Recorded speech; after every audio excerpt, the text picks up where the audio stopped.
চলে গেছে, তার আবার নতুন করে পাপ নেকি লেখা শুরু হবে। কথা বুঝেননি? হজ যদি কবুল হয়ে যায়, লোকের পাপ থাকে না, কথা মুহাম্মদ সাল্লাল্লাহু আলাইহি সাল্লাম বলেছেন। এত দামি ইবাদত তার নাম হজ, এত পাওয়ারফুল শক্তিশালী ইবাদত তার নাম হজ।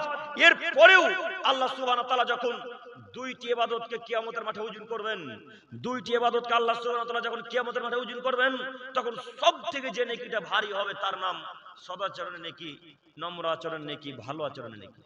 আমি যদি আপনাকে বোঝাতে না পারি তাহলে আমি কি করবো আমি বুঝতে পারি না। তারপরেও আপনাকে বলি, পৃথিবীতে ইবাদতের জগতে সবথেকে ভারী ইবাদতের নাম কি? সদাচরণ, নম্র আচরণ। এর মতো ভারী ইবাদত পৃথিবীতে নেই। অথচ ইবাদতের জগতে একটা ভিন্ন ধরনের আশ্চর্য ধরনের ইবাদতের নাম হচ্ছে সালাত, নামাজ। ইবাদতের জগতে সবথেকে ভিন্ন ধরনের আশ্চর্য ধরনের ইবাদতের নাম হচ্ছে সালাত। যে কোনো মানুষের সুবিধাও বোঝে না, অসুবিধাও বোঝে না।